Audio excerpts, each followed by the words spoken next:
Arab Saudi, pembentukan negara Palestina jadi prioritas utama normalisasi hubungan dengan Israel.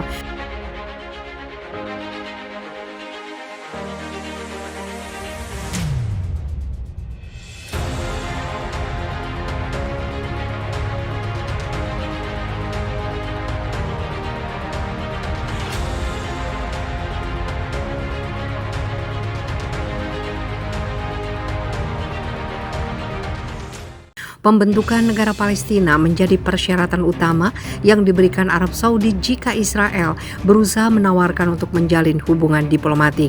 Begitu yang dikatakan oleh Menteri Luar Negeri Arab Saudi, Pangeran Faisal bin Farhan dalam sebuah wawancara dengan Bloomer di Davos, Swiss. Kami telah mengatakan secara konsisten bahwa kami percaya normalisasi dengan Israel adalah sesuatu yang sangat penting bagi kawasan ini, ujar Faisal seperti dikutip The Strike Time. Namun ia menegaskan normalisasi dan stabilitas sejati hanya bisa terjadi dengan memberikan harapan kepada warga Palestina, dengan memberikan martabat kepada warga Palestina. Normalisasi membutuhkan pemberian negara kepada Palestina dan itulah prioritasnya, lanjut Faisal.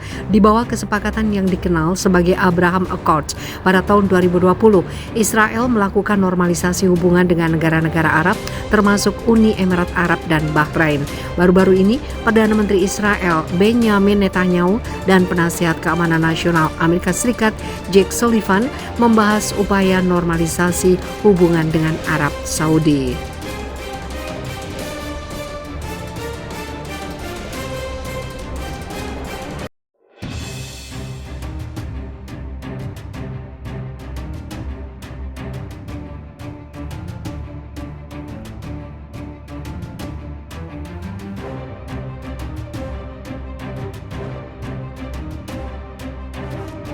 Hamas dan Hizbullah mengganyang Israel.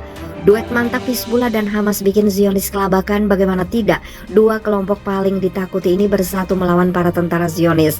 Serangan dari barat ke timur hingga selatan ke utara tidak mampu dihalau seluruhnya oleh tentara Zionis. Hal ini menjadi mimpi buruk bagi para pasukan Netanyahu. Hizbullah diketahui pernah mengalahkan Israel dengan mudah dan Hamas pernah 11 hari menyerang Israel hingga picu kekhawatiran dunia pada tahun 2021 silam. Sementara itu, banyak sekali orang Zionis mulai meninggalkan wilayahnya untuk bisa selamat dari kerusuhan yang tidak pernah dibayangkan sebelumnya ini.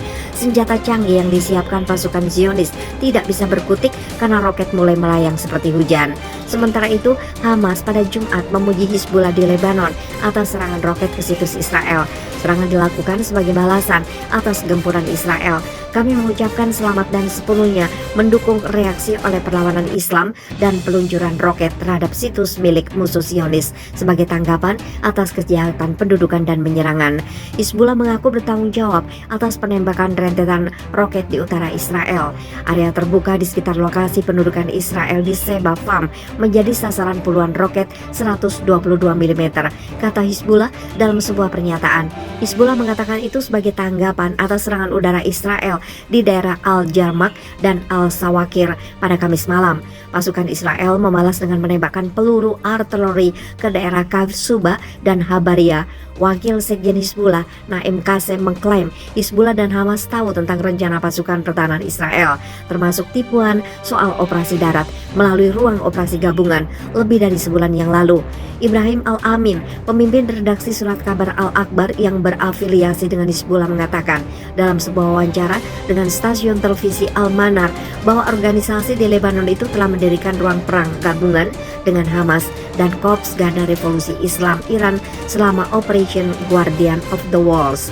Hizbullah mentransfer senjata dan amunisi ke Gaza, membantu menyelamatkan pejabat senior Palestina dari daerah itu selama periode ini, ujarnya. Menurut Al-Amin, IRGC dan Hizbullah memberi Hamas informasi tentang IDF itu membantu menggagalkan operasi Israel di sebelah perbatasan dan di jalur Gaza.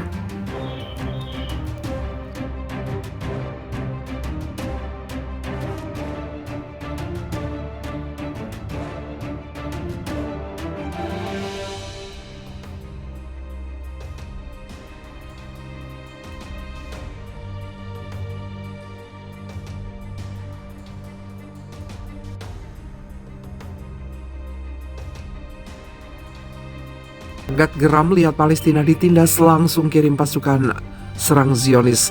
Menjadi salah satu orang yang paling ditakuti di Timur Tengah membuat Ragat Saddam Hussein mempunyai power untuk bergerak lebih maju. Diketahui hubungan Irak dan Palestina sangat dekat, memberikan kesempatan luas bagi Ragat untuk turun langsung dalam memberikan dukungan besar terhadap warga dan pasukan perlawanan Palestina. Tidak lain tidak bukan bantuan amunisi hingga pasukan canggih, hebat dan terlatih mewarisi keberanian seperti sang ayah membuat Ragat kini sangat diwaspadai, apalagi setelah Irak melegalkan undang-undang anti-Israel.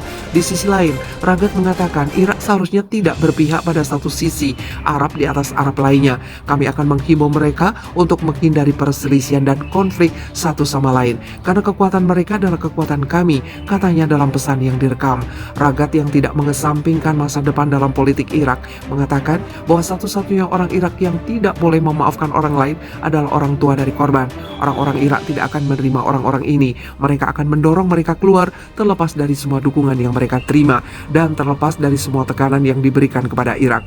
Sementara itu, ketika berbicara di depan jumpa pers bersama setelah pertemuan dengan Perdana Menteri Irak Adel Abdul Mahdi, Presiden Mahmud Abbas memberitahukan dia telah memperkenalkan sepintas-lintas kepada pemimpin Irak tentang perkembangan yang bersangkutan dengan situasi sekarang ini di Palestina serta pelanggaran terhadap Yerusalem.